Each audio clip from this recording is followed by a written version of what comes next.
We've got a classic NFC North battle in Detroit this week when the Green Bay Packers come to town to face the Lions. Detroit is a 2.5-point favorite on BETDAQ, 53, a big total in this game. We do expect plenty of scoring. Now, what do you make of the Lions? I mean, is there a tougher team to get a handle on in the entire NFL than the Detroit Lions? And it seems like it's been that way for a couple of years.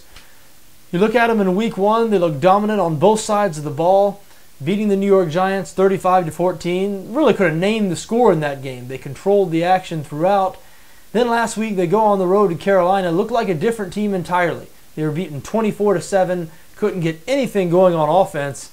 I know Carolina has one of the league's better defenses, but there is some inexperience in the secondary there in Carolina. You would think like a team like the Lions that throws the ball so well would be able to have a little bit more success, but they did not. So now what? Now what do we expect out of this Detroit team? Their opponent this week, Green Bay, I don't think that's the case for the Packers. I think we know what we can expect from the Packers. Now, they're 1-1 as well. They were handled in week one out in Seattle, but they're just not as good as the Seahawks. I think the Packers are a good team, one of the better teams in the NFC. I just don't think they're as good as the Seattle Seahawks right now, and barring significant injuries to Seattle, I don't think that's going to change this season. The Seahawks defense is good enough to really turn this high-flying Green Bay offense into sort of a dink-and-dunk type attack. And the Seattle offense, the power running game, Green Bay just doesn't have an answer for. The Packers have been vulnerable on defense for a couple of seasons. Looks like that's going to be the case again this year. Green Bay allowing 176 rushing yards per game through 2 weeks.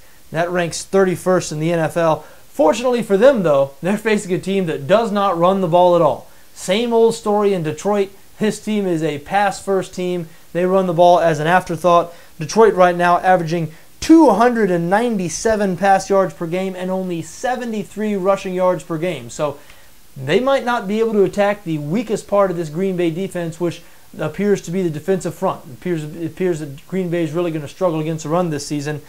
That being said, though, this Detroit defense certainly not good enough to do to this Green Bay offense what the Seattle defense did to it. We mentioned Seattle in week one turned this Green Bay offense into sort of a dink-and-dunk type offense, really took away the downfield passing from Aaron Rodgers. Detroit is not going to be able to do that. They struggle in the secondary. They're starting cornerbacks, Rasheed Mathis, Darius Slay, really going to have trouble with Jordy Nelson, Randall Cobb, two starting Green Bay receivers who know Aaron Rodgers so well. You can tell, especially with Jordy Nelson, who's been seeing about 15 targets a game through 2 weeks this season.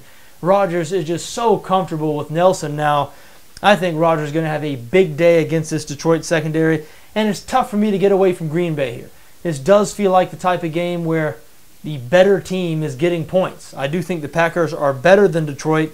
That being said, I don't have a whole lot of faith in Green Bay in this spot. I mean, this feels like the type of game that the Lions win from time to time. Just when you write this Detroit team off, they come back and surprise you.